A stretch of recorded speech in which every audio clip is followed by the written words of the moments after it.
is that we need to have 1400s and more be spellcaster or machine. This lets us switch any card from our hand or field into Ultimate Flag Beast Aim Eagle whenever we have a machine type monster with 2500 attack in hand. So let's go and jump into the new structure deck cards. First up, let's filter for the machines, as these are what we are going to build the deck around. Our main boss monster is Ultimate Flag Mech Ace Breaker. By discarding 2 cards, we can destroy any face-up monster on the field. We also have Tough Striker, which is a way to trigger the skill, so we're going to be running it for now. Apart from that, we're going to go with 3 copies of Avant Wolf, but Flag Beast Cannon Rhino I think is probably not worth the space. And this is because the piercing damage is not worth spending so many cards. I'd rather have a Torna that is able to be more versatile with the discard effect, and switch something from defense to attack mode, or even let us get over a boss. Ultimately, Rhino is not making the cut. We will include the new recruit for now, but we may end up cutting it as we get further into the build. Let's head over to the Aqua engine, and the reason we're running this is very simple. Aim Eagle requires us to send 2 monsters with a light attribute from our hand, and the reason we're running, next, let's move on to the Aqua engine, and the reason is simple. Aim Eagle requires us to send 2 light attribute monsters from the field to the graveyard to use its effect. And of course, all of these Aquas are going to be light. Unfortunately, we cannot run Kanan due to the skill, so we're going to put in La Moons and a couple of Grace Princess Kana. We do still have some more spaces, so I think we're going to go with another Advantage engine. And the reason for this is that Ultimate Flag Mech Ace Breaker requires us to discard 2 monsters in order to use its effect. So we're going to need as many advantage generating cards as we can possibly get. So Pikachu, Silverwolf, Gazelle, and Tiger. This fills up all of the cards, but we have yet to go to the spells and traps. We can either choose Monster Reincarnation to recur our bosses, or Shield and Sword. Our bosses do have 1600 defense, so I'm going to lean towards Shield and Sword for now. Moving on to the traps, we obviously use Widespread Ruin, but what should the secondary one be? Personally, I believe Music Princess's Recital is the best option. And once again, this boils down to Acebreaker being such a heavy effect. When we discard 2 monsters and use 2 more as tribute for Acebreaker, we're not going to have the room for a ton of other cards. We're not going to have the room for other monsters, so Recital is going to be huge. We can see that the deck does not fulfill the skill requirements, and that's because we accidentally put in Gazelle. So let's take those out and put in a new beast. Max out on All-Seeing White Tiger and go with the Silver Fang. Then we are at 33, so we are going to be cutting out the new recruits. This puts us at 30 cards, but you might notice that this is not going to work. We only have 4 boss monsters, and 2 of them are Vanilla's 2500s. So let's see what we can do with this. I think we can easily cut out one of the La Moons, and maybe even a Kana. Go for just a very light Aqua engine. Then we're going to need boss monsters, and they have to be either machine or spellcaster. Note that our deck is filled with light attribute monsters, so the 7-Zone Magician doesn't really do a ton of things here. Ultimately, I think Torna the Windweaver is a great choice, especially with it being removed from the Limit 3 lot. It is currently still at the Limit 3 slot, but we do know that it is going to be removed at a later date. So it doesn't conflict with Acebreaker as much as it may seem. And then, rounding things out, we are unfortunately going to have to go with a 7-Zone Magician. We have Light, Wind, Earth, and that is it. So 7-Zone Magician is not looking great here.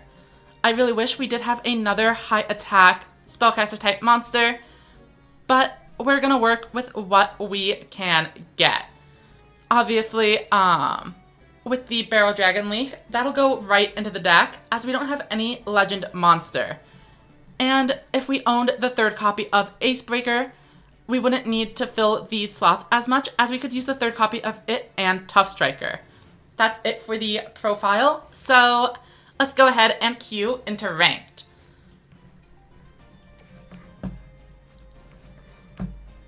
Alright, and now that I have done that, let me go back and read the chat while we are queuing up for this. Oh, welcome, Axel. Welcome, I do not know how to pronounce that. I'm sorry, but let's go with, FIFO Guy. I would say the deck is looking okay. It's probably not going to be a top tier threat, but I think players can definitely get king of games with just about anything. Think about it this way. If Beast Gear and Ride Across are able to do it, this deck definitely can. Stan says, didn't know the structure deck dropped, was busy grinding the event. Yeah, it was listed on most places as coming out tomorrow, but the way the time zone reset works, it comes out today. Just Drift says they just swiped for the third ace breaker, and that is pretty fair. Vietapaya says oh, okay. Konami made me buy a box where I have 3 of all. Oh, so are the bundles added to the game? I didn't recognize that. If they were, I definitely do want to pick up the Barrel Dragon at some point. Though, I probably am going to pass on getting it right now, since I have 3 copies of all of the cards in that box. The Ride Across deck is completely useless because we get Magic Juggler and barriers in the new structure deck as well. And Rifle Magic is definitely not worth the investment. Here to see you make the new best deck. I don't think they are going to be the new best deck, but I think they are going to be good enough. Okay, so Toy makes a good point. I probably do want some form of ways to get my monsters above 2,500, like Speedy Performer or Thunder the Thunder. I do need to think about that as we edit the deck in the future. So I can use my skill here and get rid of the Pikachu for a Aim Eagle. This would give me the 2 light monsters I need to bring out my boosted monster, so let's go for it. The reason this is a good play is that it lets us keep Pikachu for later, and potentially get advantage off of it. So Aim Eagle comes out alongside the Seahorse Carrier, and that is going to be the 2 light monsters we need for a 3,500 ace breaker. Of course, it is possible here. Oh, welcome, Tokoha. Welcome back. If my opponent does have the Widespread Ruin, we are just going to basically lose the game on the spot, but it's worth taking the risk. Let's head into the battle phase and see what happens. Alright, they do have something, but hopefully it is only the barrier. Okay, and our attack goes through, so we're getting another 2,500 via direct attacks. It is the first turn, and we are looking solid, all the way down to 2,100 life. Welcome, Todoroki as well. I hope you are all having a wonderful morning, afternoon, or evening.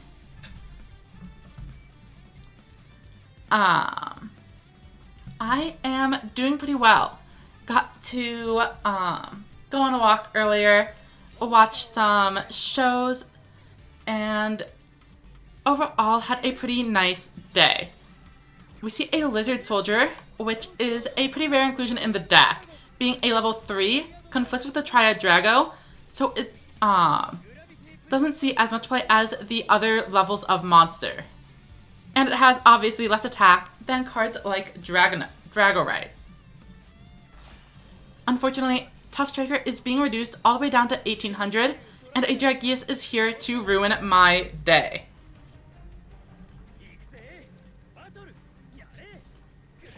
What do I think about the new event? I think the tag duels are whatever. I don't really care for the gameplay that much, but I do appreciate Wow, this is not good. I do appreciate the new card we're getting. Alright, so I need to return a card to the deck. I think I just choose the Ace Breaker here. Because I need to unbrick. And then we simply set a ton of cards.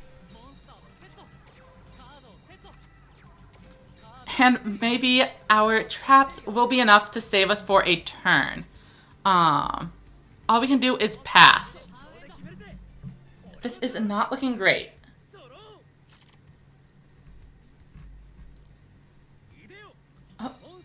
As long as we avoid a Slayer, I think we're in a good spot, actually. So, okay, so with this board, this is actually totally fine. We can Widespread Ruin the Dragius, and then, Recital on another attack. Because they misplayed. Let's go ahead, Widespread Ruin. If they had attacked with the Gravity Pest Dragon first, it would have been a buff level 8, and Recital would not have been able to activate. And we would have ended up taking the 1900 damage. But instead, we managed to survive. Okay, we have plenty of monsters now. Do we go for the Shield and Sword? I don't think it makes a big difference here. So presumably we can just bring out our Ace Breaker. I'm pretty sure they had all those cards set previously. So I'm not too concerned about a Widespread Ruin. And now the question becomes, do we activate Ace Breaker to destroy both monsters, or do we go with Avant Wolf and have it die to a barrier? Losing access to another one of our boss monsters when we only have one more left in the deck does seem a little concerning. So I am gonna go with, well, we still have the one. Yeah, and we're down both aim eagles. I guess let's just do it. Battle, try to pop the Gravity Press. Oh, but they did have a Widespread Ruin the whole time. Okay, that is just gonna end the game basically on the spot. I'm pretty sure they also have a barrier. But at this point, it's over. They go ahead and activate it. We're gonna lose both of our monsters and be wide open. Unfortunately, I don't think there's really too much we could have done there, as even the Widespread Ruin on its own was going to be enough to end the game. Had I activated the effect, they wouldn't have the Gravity Pest Dragon, but with 5 cards and only 3,000 life points, it would have been very simple to make up the difference. Stan mentions that the Tag Duel event has some new music, and I did forget to mention that. I do think the music was actually very good.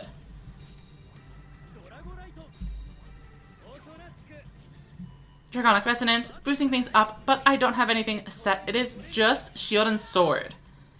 So that is going to be our first attempt with this deck. Not ending very well.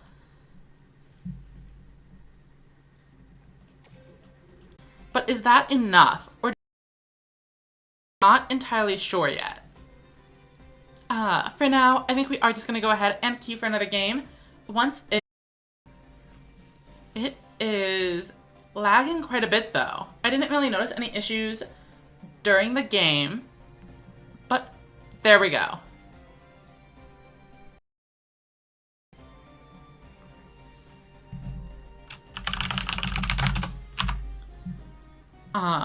Hopefully the stream itself is still okay, even if the duel links connection is not going great. Should I be saving since I don't have a complete deck until we reach Mimi's rerun? That's a good question. Oh, stream as well. Let me see if I'm connected to, like, can I load Google? Bum bum bum bum bum bum bum bum. Why is it suddenly going? Like, the first game, I feel like it went totally fine.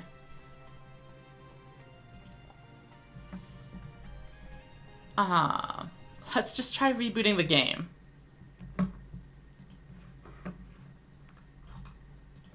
Play and see what we can do. Should I be saving since I don't have a complete deck until we reach the Mimi run? If you want to play Mimi, you probably do need to get the Dion Kiddos, but if you already have 3 of those, you can probably save.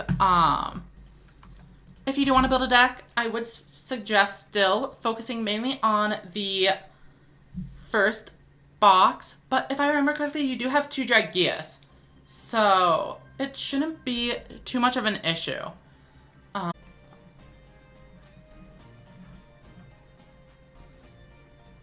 Alright, so excuse the dust while we try to get this set up again.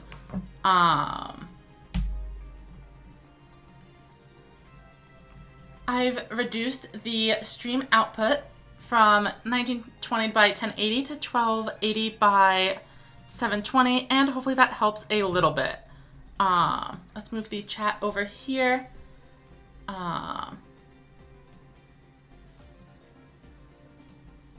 And hopefully this is going to be enough. Connected. Still not looking great. And obviously if it's not loading on, if I can't load the game, it does make it very hard to play. Welcome, Dragzen. Hope you are having a good one. Alright, we have finally managed to get the game loaded, which is a solid start. Hopefully this means we are going to be able to get back into things. Let's just go ahead and queue for the next one.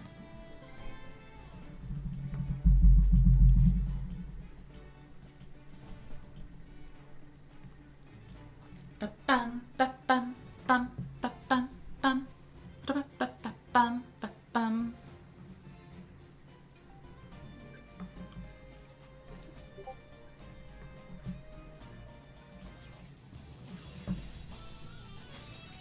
Okay, and oh, I think this is a little bit missized. So let's fix the Duel Links client if we can. Oh, it's actually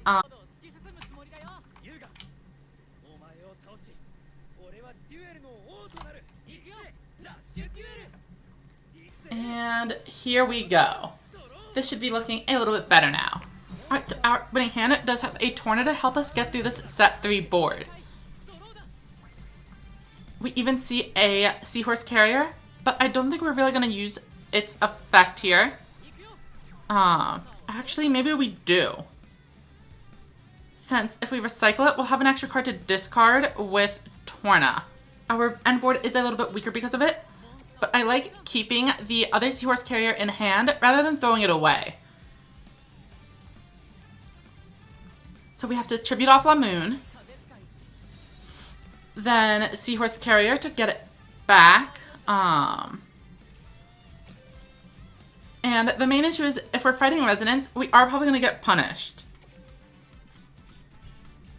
Leaving a very vulnerable 700 attack monster on the board is rarely a good idea.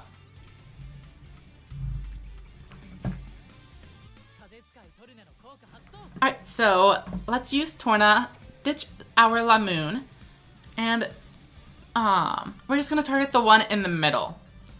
Since I think a lot of players do put the one with the highest defense in the middle. Oh, but it's a 1500. That is rough. We're trying to get in for 100 damage. We're attacking this first in case they have a barrier face down.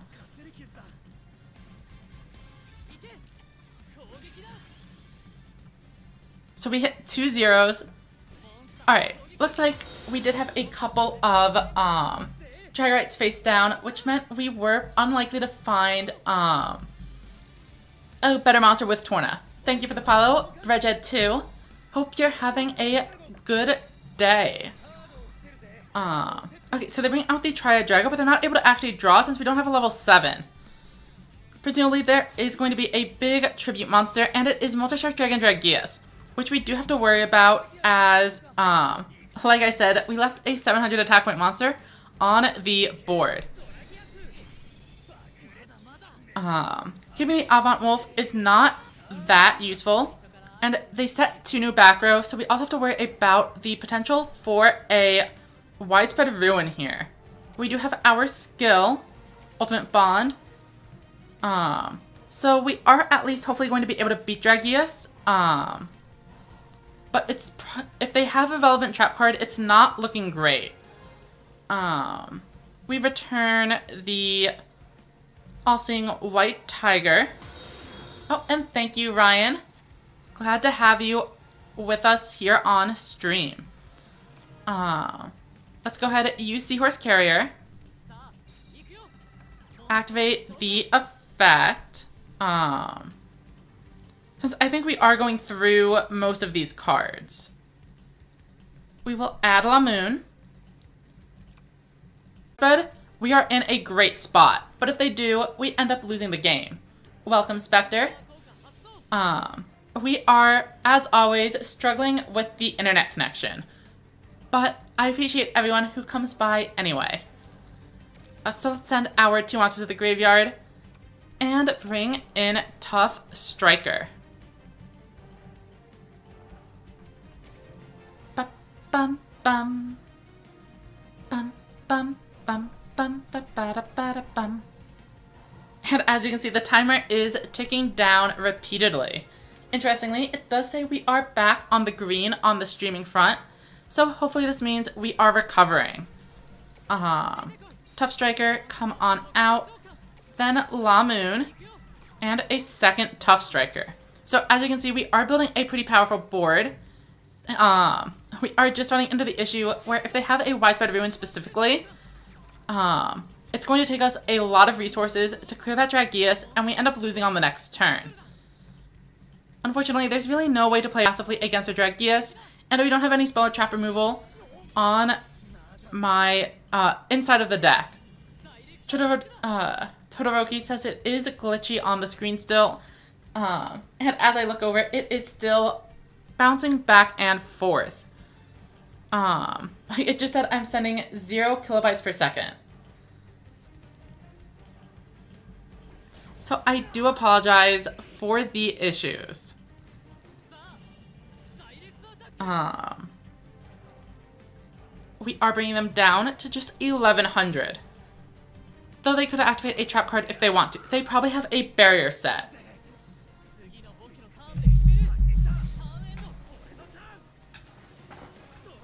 We pass it over. And the neat thing is that an opposing Dragius here actually is not ultra threatening since we have 2 2500s. With these Sports Dragons, they do have a good chance of bringing out cards like Slayer, which can actually beat over my monster though. That said, I wouldn't expect them to be able to KO me this turn. Gravity Press does mean both of my monsters are going down, but they aren't able to clear the Tiger. Which is, we'll have a monster on field that we can use for tributes on the next turn. We are probably hoping to draw an Ace Breaker, as destroying the Slayer would be a clean way to play around any incoming trap cards. If I could have a superpower, what would it be? Probably Immortality. Tokaha says this is a good lineup, and I agree. They were able to out it, but here we go. Okay. I think I should have... Oh, unfortunately we... Oh wait, no. We did draw exactly 2 light monsters. So this works quite well. And they're both super low attack point monsters, so I definitely don't mind getting rid of them for Ace Breaker. Let's go ahead and activate the effect here. We will be sending 1 and 2 to the graveyard. But we do actually have a bit of an interesting dilemma. If we bring out the Silver Wolf, we can debuff the Gravity Press Dragon to the point where we can defeat it with our low levels. But, this is a potential lethal push, so I'm gonna go this way instead, because it seems much, much safer. we switch the Tiger to defense mode, since this is more than enough damage. And if they have the Widespread Ruin and we're just holding onto it like a little cheeky opponent, we do want our monster in defense. Is the new structure good? It seems fine. I mean, I am about to beat a Resonance player. I don't think it is the worst deck in the game. It's definitely better than, for example, the Ride Across structure. But I'm not convinced it's gonna be like the new tournament winner. I would like to save this replay if I get the opportunity. Here we go.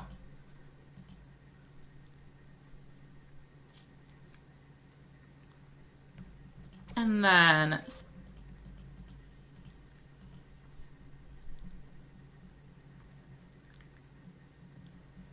bum bum ba da bum.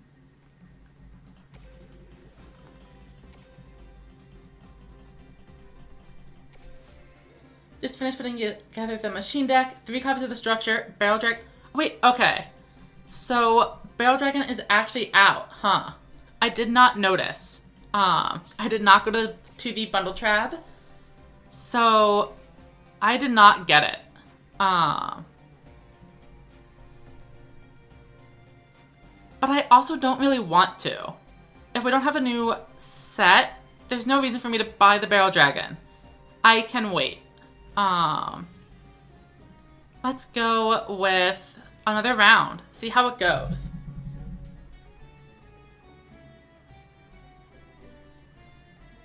Yeah, not being once per duel makes it a much better skill than it would be otherwise. Being able to get over those 2,500 monsters consistently with the Aim Eagle is pretty valuable. I know a lot of people would prefer having access to Surge Bicorn, probably myself included. But there are definitely advantages to the 3,500s. Oh, 10 tribute monsters is a ton. Definitely let me know how it goes, Spectre. And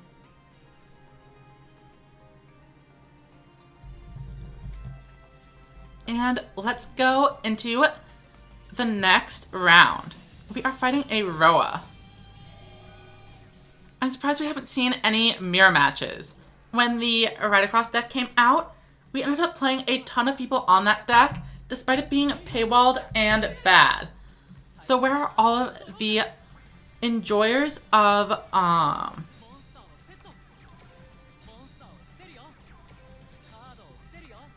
machines? Okay, so the Pakachu, we only have one beast, so we're not going to be able to use it this turn.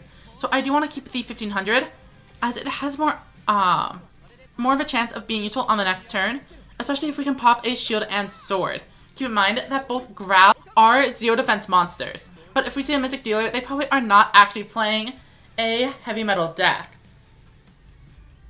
Orventor says, what better way to celebrate the anniversary than to give Konami money? So true. Oh, here comes Torna. Which one? And they find one of my weak monsters, unfortunately. So this seems to be a pretty pure spellcaster deck from what we have seen so far. I wonder what they are actually running. Right, so the Pakachu is the one to survive. Not that it matters. Okay, interesting.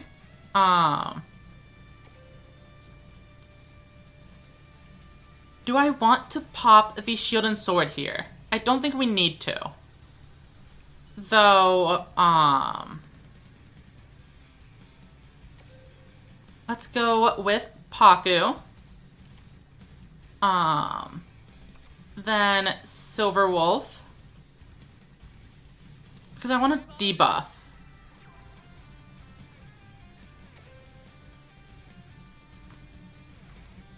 Bum bum ba bum ba ba da ba da ba da bum bum ba bum bum. Oh, and we mill a boss monster, which is bad news for our future lifespan. Let's go ahead and activate the skill next.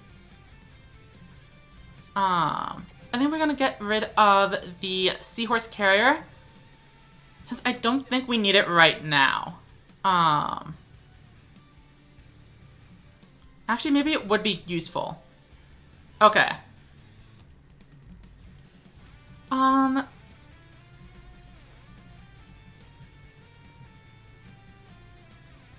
Oh, funnily enough, we could also get rid of the Pocket Chew, which is actually a pretty good idea. Let's get rid of that, grab Aim Eagle, and then that's going to allow us to use Seahorse Carrier. And now we can actually activate the effect and have an extra spot on the field to use Aim Eagle with Seahorse Carrier. After that, wait, what did I do wrong? Oh, they don't have a level 7. That's my bad. Luckily, we are not going to get punished, as we can go like this. Ace Breaker, summon the Avant Wolf, and destroy Torna for free. 1 and 2. Blow this up, and then we head into the battle phase, and while we would have liked the extra 1000 damage, this is good enough.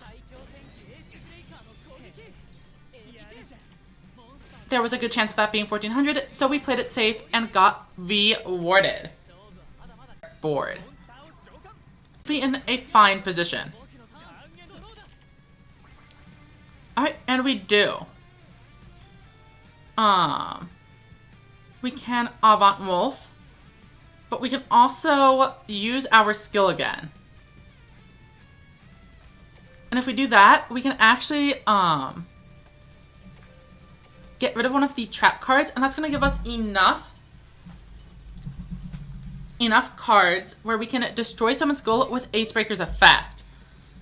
So let's go reveal this. We will be returning Shield and Sword, actually, for the Aim Eagle. Then summon out Aim Eagle, Tribute Summon,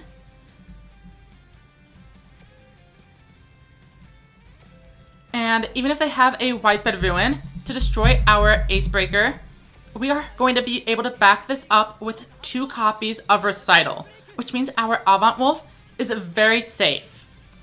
Throw down the face downs and battle. If they don't have anything, this is game, and if they do, we should still be relatively protected. Swing in, and even a barrier is not enough to stop us. Drake Tamer says, should I get Barrel Dragon or Sword and Shield first? So if you play Celerity, you definitely want to pick up the Sword and Shield.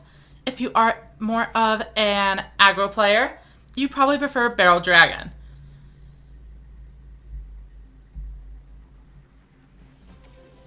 Nova says, download the game like yesterday and have no clue what to spend gems on to play Rush.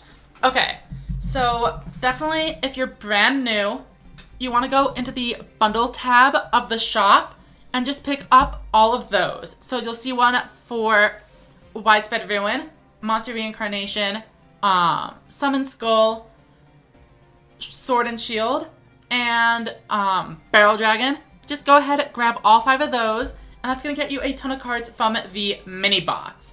With this, you're going to have access to something called the Beast Engine, and that involves 3 copies of Pocket Chew, Silver Wolf, and the All-Seeing White Tiger. After that, you want to make a decision on whether to play either very specifically Ancient Arise Dragon from the mini box, which makes sense because you've already invested a little bit into there, or you can go back to the first box and pick up generically good cards.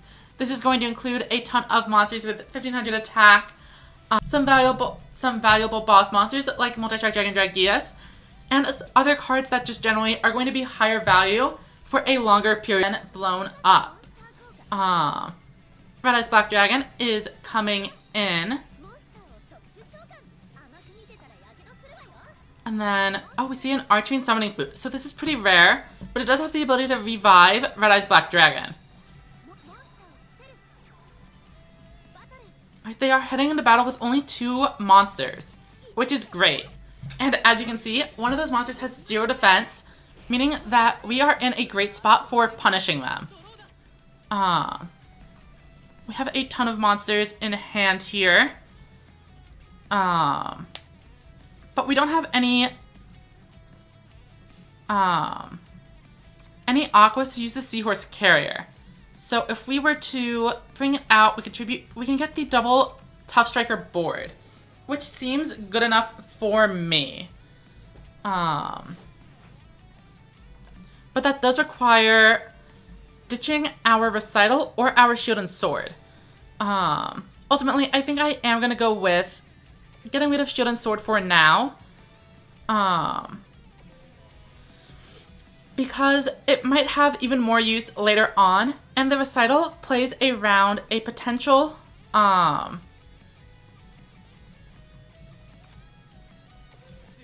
threat of the opponent going in with a Royal Rebels Heavy Metal. We summon 2, and then Aim Eagle is going to be tributed off 1 and 2. Bring out one of our Tough Strikers for not for free, but with an extra attack boost, which is good in its own right. Activate the effect of Silver Wolf, and there's that vanilla monster we were trying to mill earlier, unfortunately. Let's go ahead, lower Growl, and bring out our second boss. So the idea here is even if they have a Heavy Metal on the next turn, and destroy one of the Tough Strikers, we have our Recital to protect us. So let's see if this is good enough. It is now Roman's turn. Bum bum ba-da bum bum bum. Okay. So they drew another Black Dragon Chick, which unfortunately means they are going to be able to clear one of the Tough Strikers just using Red Eye's Black Dragon. But we'll have to wait and see what else they do. If they don't have another boss monster to go alongside it, this is not a super powerful play. So it's going to come down to whether or not they can go summon, and we disconnected again momentarily. Sorry about that. So we'll bring out the Silver Wolf and Paku.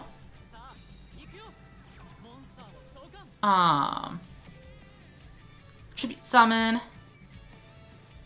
And we could theoretically make a play with Torna instead.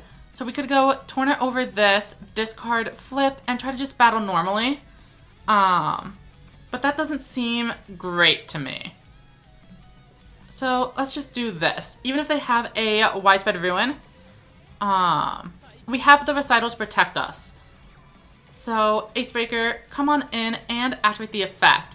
Our timer is running low, and it's not really because of a lack of play speed. It's mostly the lag. Let's head into the battle phase. Yeah, I'm sorry about all of the buffering going on. There's unfortunately not very much that I am able to do about it. Longtime viewers know that there is always the struggle with my internet connection. I'm happy to even just be able to successfully stream. I wish it was better though, as I know all of the buffering can make sense. I did try lowering the output resolution of the stream, but it didn't seem to do very much. As you can see, there's a lot of lag in-game as well. So it's not anyone's fault but my own. Alright, so Monster Reincarnation is probably going to grab another Black Dragon Chick to reuse the skill. Though, maybe they grab the Seahorse Carrier if they really need low levels. But as expected, it is the Dragon.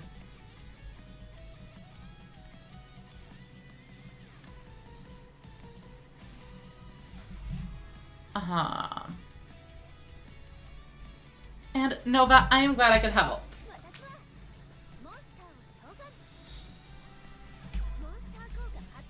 Alright, so Archfiend Summoning Flute is actually really interesting because you can bring this back and then summon Heavy Metal and then use the skill. Oh, but the Black Dragon's Chick is right here. Very odd. I would expect them to be using this after doing a tribute summon that involves the dragon. Oh, No? Okay, so it is heavy metal, which is all part of my plan. They can destroy this, but I have protection. With my recital, they aren't able to actually clear through this. And then on the next turn, I can hopefully draw into a boss monster of my own to deal with heavy metal. And we draw a ton of high levels. But this is fine. Let's bring out the Seahorse Carrier and activate the effect, because I'm pretty sure we're going to need a ton of extra cards for whatever play we decide to go for. Activate the skill, Ultimate Bond, and we show this. If we get rid of this, we can get the Aim Eagle, summon it, bring it out, pop, and try to swing for game. Okay, that definitely seems like the right play to me. Aim Eagle is coming down next. Activate the skill. Or not the skill, but you know what I mean. Of course, they could have their own widespread ruin here, but even if they do, we're hitting for 2,500 and have protection with our own trap card. So let's go for the game-winning push. Tough Striker swings in, and then Ace Breaker goes for it. And we get a win over Red Eyes Rebel, one of the most popular decks of the format. Let's go ahead and save that replay as well. You all might be seeing these again soon in a video. Alright, we are working slowly on those gem rewards, and we're getting some result boosters and stuff as well. And as you can see, we're actually on a nice little win streak here. Why did I not save this one? I'm not sure, but I'm going to go ahead and do it. I'll review the replay at a later time.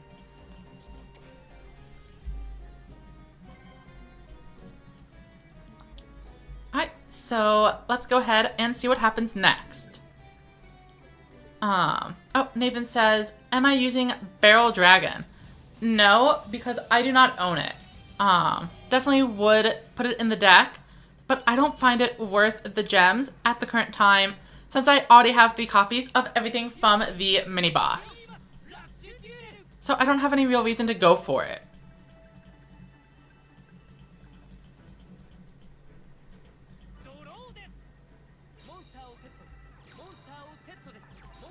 Alright, so they are starting with a pretty standard set, but here it is, Yami Ruler, the Dark Delayer. So I can't bring out my boss monsters. Unfortunately, this is where only having 2 copies of the structure deck is actually hurting. If the 7-Sword Magician was one of the machine bosses, I could bring it out using the Aim Eagle's effect. But instead, I'm forced to just kind of set a bunch of monsters and pass. And that's going to leave me super vulnerable to whatever my opponent's Piercing Samurais or Kime Rulers feel like doing. So with Aim Eagle, this would have been a 3,500 and destroyed Yami Ruler.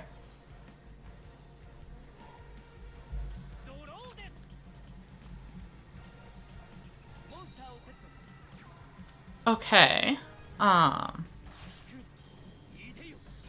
And here comes the Kime Ruler, while also setting up Currybot and the Aqua Engine perfectly. They do have 2 set cards. This is an amazing board. We do have the 1 in 3 chance that Nandes is not going to clear a monster. So we do at least keep 2 monsters around for next turn. And oddly enough, they didn't choose to get rid of my Aim Eagle. But once again, I am drawing not the best cards here. We also have a complete lack of element variety in the deck, which is also hurting. I guess we can La Moon.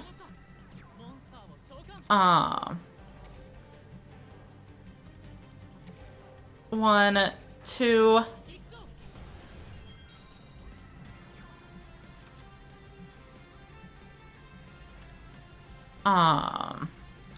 flip this. But no, if the tornado was already destroying it, it doesn't need to be flipped. I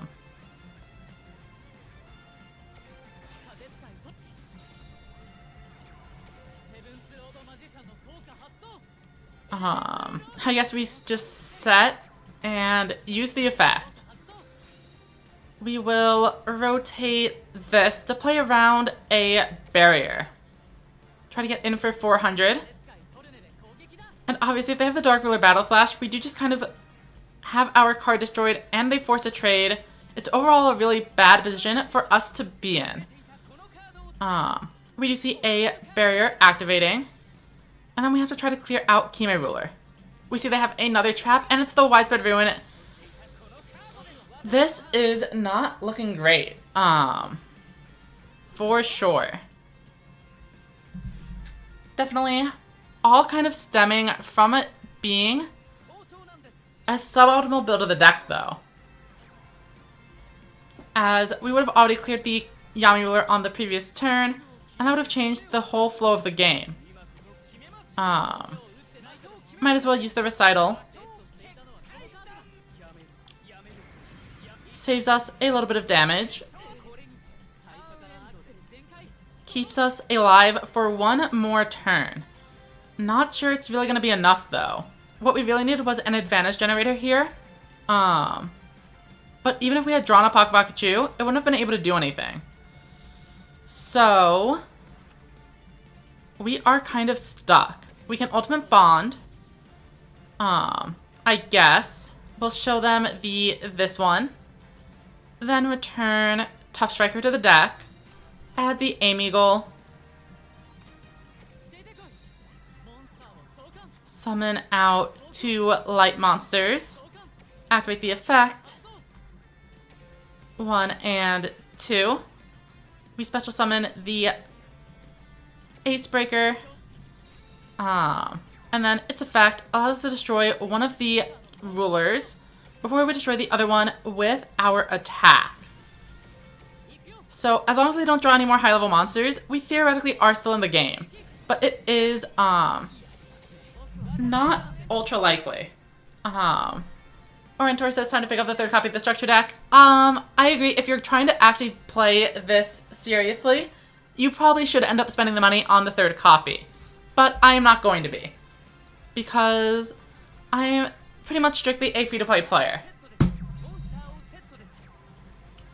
Okay, so we do see they have failed to secure a high-level monster. And this means we actually do have a chance to make a comeback. Let's go ahead and throw this down. Summon out the 2 Silver Wolves. And then Acebreaker can destroy another monster.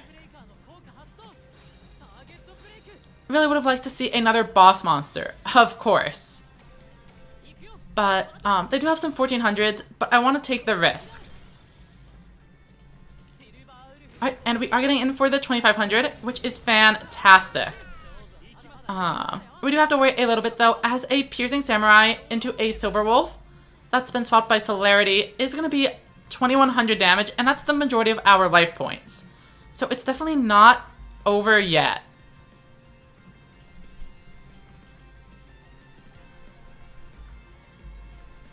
So can we make a big comeback? I think this game would have been an easy lock had we been pay to win. But okay, yeah, these Silver Wolves with only 400 is not looking great. But they still don't have a high-level monster, which is wild. We are still alive, just barely. Wow. Okay. So I think we have to just go ahead and use the effect again. Acebreaker, let's ditch the 2 advantage generators. Pop a Piercing Samurai, and then we go for game. Summon 1, 2. Throw this one down. Battle.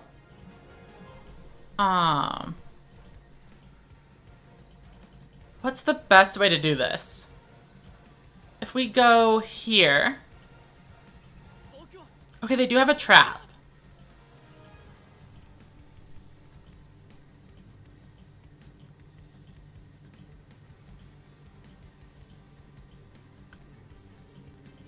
So the thing I'm actually concerned about here is that if that's the new bundle card, rather than anything like the barrier... Oh, it's a battle slash. Not what I was expecting. 1400. So I have to go with this. And we managed to clear. The monster did not have high defense, so we get in for 1500 and just barely end the game.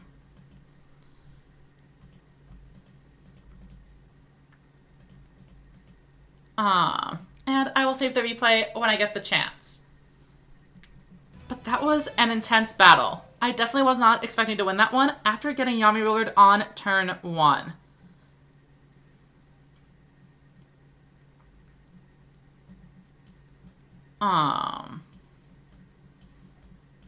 Yeah, at first I didn't actually think it was a trap card at all, since it didn't trigger last turn, but the reason that happened is that Battle Slash requires you to be attacking a face-up warrior monster. And last turn I had only attacked defense position monsters and directly, so the Hourglass didn't show up.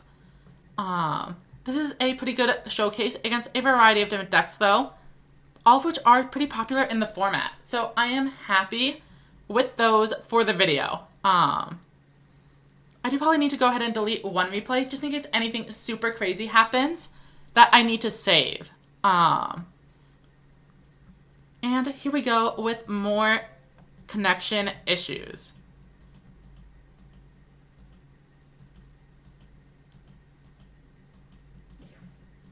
Close, click OK, and let's see how long we can take this win streak.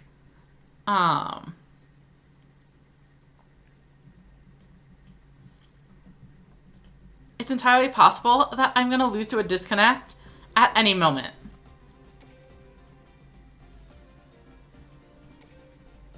Alright, so we're getting some EXP boosters, which I definitely do not really need.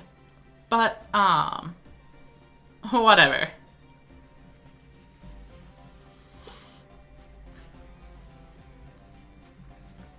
So let's go over to the replays and see if there's anything I can delete. I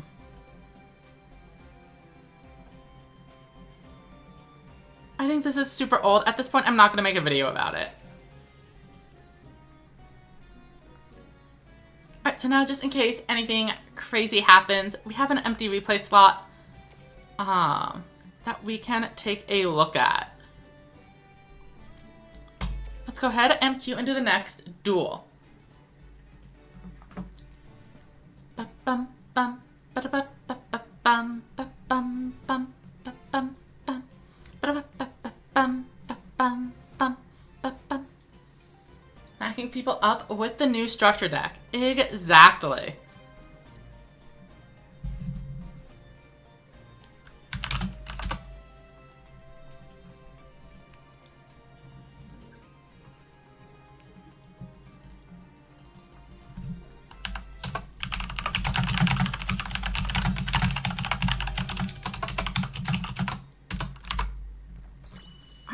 Oh, and they are on a 5-win streak of their own.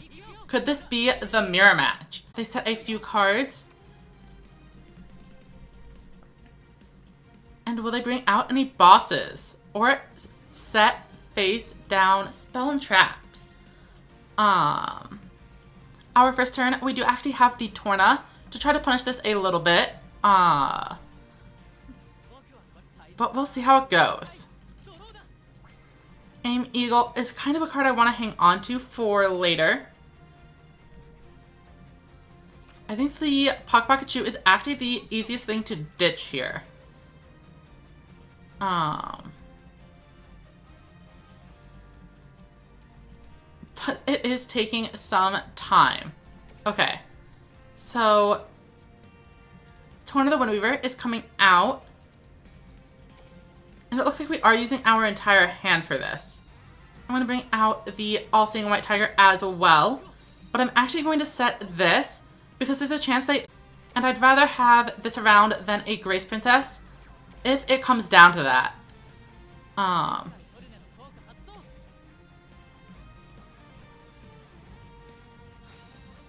We're just going to flip up the one in the middle. We know there aren't any battle traps to save them, so hopefully it doesn't go too poorly. Actually, you know what? We're going to hit this one. And it is a speedy performer. So that is a nice little chunk of life we can shave off. Let's swing into the middle one next with All Seeing White Tiger and see what we hit. It is unfortunately a Babysitter Go. So they might be on King's Majesty, but this is also a chance of a Beetle player. Hammer Crush Deal is quite interesting. It means they probably are not running the new Spell and Trap card. But I don't have a ton of Spell and Traps in my own deck, so hopefully they don't get any value out of this. We see a 1400, and their hand is kind of awkward. More in the lead currently. Let's try to beat over this one. Alright, looks like the other card is also a bluff, or it could be something like a Music Princess's Recital that they're not currently able to use. In either way, we are hitting for a ton of damage, which is why I don't really mind them being able to Hammer Crush the Widespread Ruin, as it is going to at least cost them one of their cards, and that'll reduce the amount of total value they are able to get on this turn. Alright, and they don't draw a high level, so they just go ahead and concede, knowing that the Torn of the Windweaver is going to keep punishing them. We will send them a like and move on.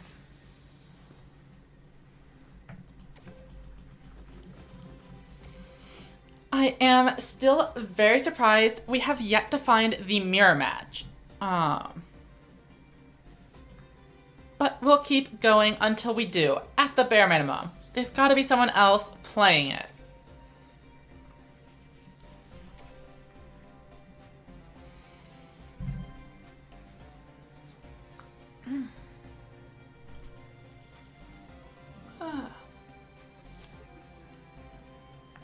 Oh, so this is another top 100 festival finisher. Excited to see what they are on.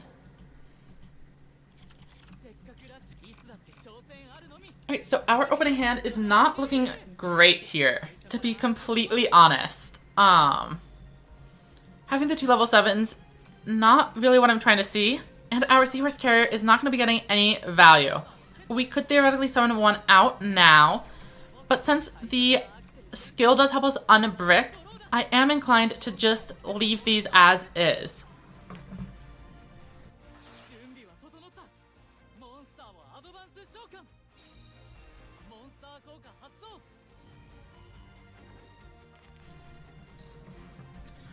Alright, so our opponent is on the new Barrel Dragon.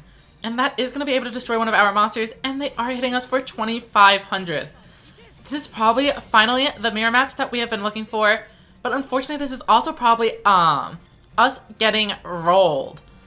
We don't have any of our advantage generators online, which is really unfortunate. What we can do is activate Ultimate Bond and clear this Barrel Dragon. We'll show this off. Before returning the Pikachu into the deck, I think. Or we could return this one. But I think I'd rather have this around. No, I'd rather have the Seahorse Carrier later. Okay. Next we summon Pikachu and Aim Eagle.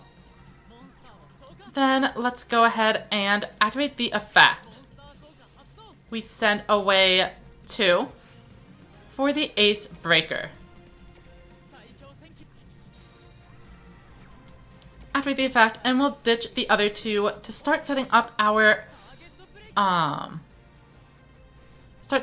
the Beast Engine and clear Barrel Dragon get in for a little bit of damage, but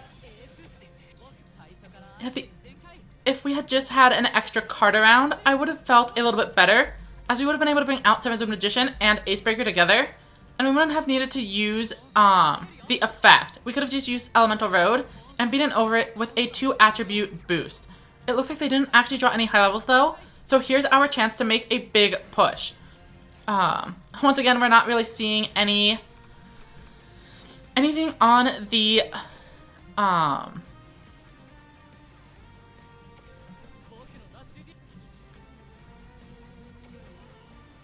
advantage generating side. But what we are going to do is return this Shield and Sword into the deck to grab the Aim Eagle. Then we summon 1, 2, Tribute Summon, and we're just going to establish a double boss board that also clears whatever they have going on. So let's go with this. Obviously, it's still not perfect, but I think this is better than the weak attempt at pushing in. I guess theoretically, instead of destroying the monster, we could have just summoned a third monster out, and maybe that would have actually been better. Alright, they now have a face down. But we are able to make a move. Let's go with the summon. Then we're going to need Torna. So if we use all 3 of our cards, we can discard Flip and then discard the other 2 for the destruction. But I don't think we need to do that. Let's just go ahead and activate Torna the Windweaver and flip over a monster. And I'm going to save this for later. Swing in with Acebreaker.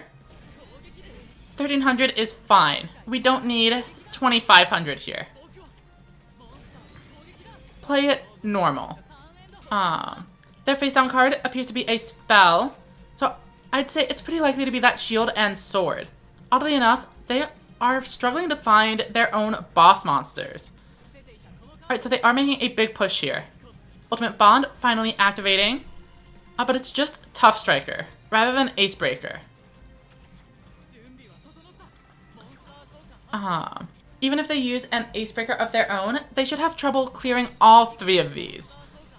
My board is reasonable. Alright, we see a Tough Striker coming out. And what else? Do they have a double boss? They do. So we are not going to be able to Recital, which might end up cleaning the game here for them. Because I think this might be exact lethal, if I did the math right. Yeah, I'm at exactly 2500, which is so sad. We lose the mirror match by 100 life points. I think had we gotten another turn, we definitely would have this around. But maybe summoning that Torna was a misplay. I don't know. There may have been things I could have done differently. For example, if I had another monster on the previous turn, I would have had extra space for the Acebreaker effect, but that wouldn't have actually brought them down to 0. So it's tough to say. I'd have to go back and watch the replay more thoroughly.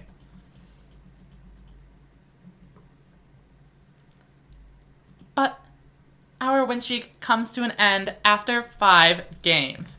Still pretty strong. And it is worth noting that our loss was to actually draw a high-level monster for several turns, so that kind of balances out the bad luck of them hitting us with the turn 1 Barrel Dragon.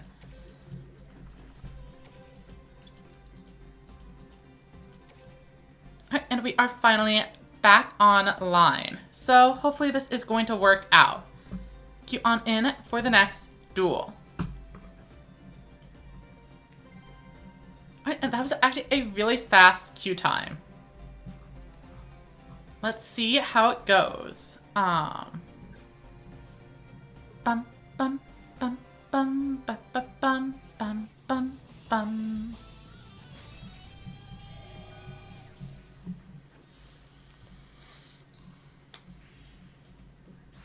Okay. Another Yuga. So it could be another mirror match. And this time we are actually off to a much better start, as we are going to be able to set up the Seahorse Carrier engine.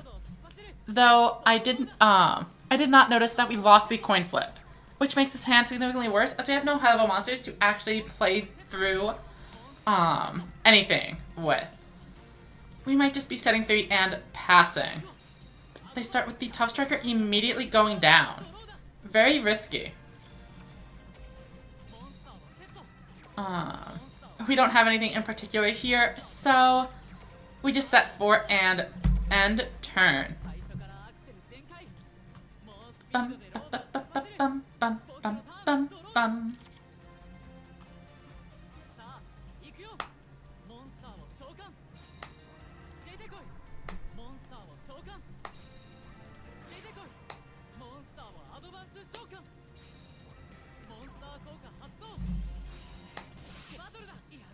Alright, and we could go for the Widespread Ruin here.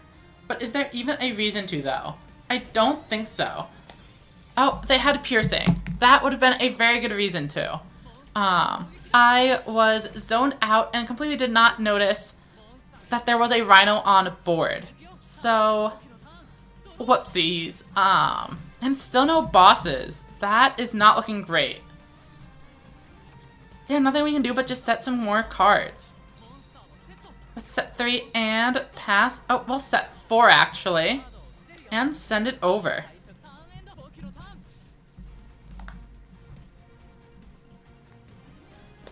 We probably will use the widespread this turn if we get the option, as Cannon Rhino providing 2 turns of piercing to this Tough Striker is going to be an issue. And we are also getting very slowly burned to death. The one good thing to note is that they are... Oh, double piercing, huh? Oh, I need to make sure this is on. Okay, we almost forgot to toggle Widespread Ruin back on. But we got there just in time. Hopefully we are able to make a huge play this turn. Aim Eagle, not really what we're looking for. We can lower both of their monsters down to 200. But does this do anything? Not really. And then if they get out another Ace Breaker, they can destroy our only monster and win the game. But, there is a solid chance they actually don't have anything left. So, what I'm going to do is summon out the Seahorse Carrier, bring out the Seven-Sword Magician. We activate the effect to get the attack boost. Oh, and there goes the Tough Striker we've been looking for. And then we just don't summon anything else to keep us safe with the Recital. Obviously, if they have the Widespread Ruin, they have it, but would have been losing anyway. It's just a barrier, so we're still alive. Definitely they're going to be putting back an Ace Breaker, as that is how they win the game.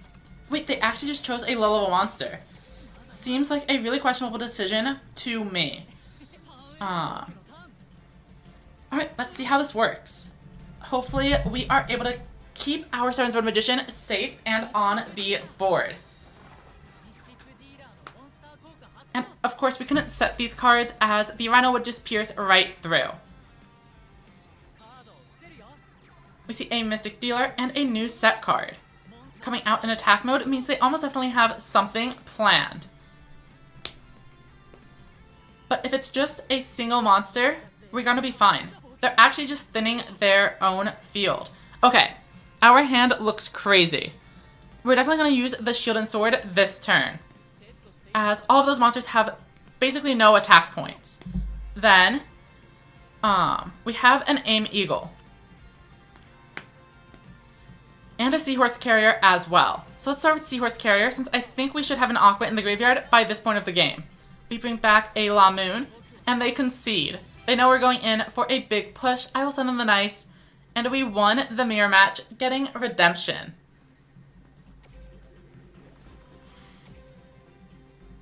So let's see if we can keep up the good luck. We're now, I believe, either 6-1 or 7-1 with the deck. So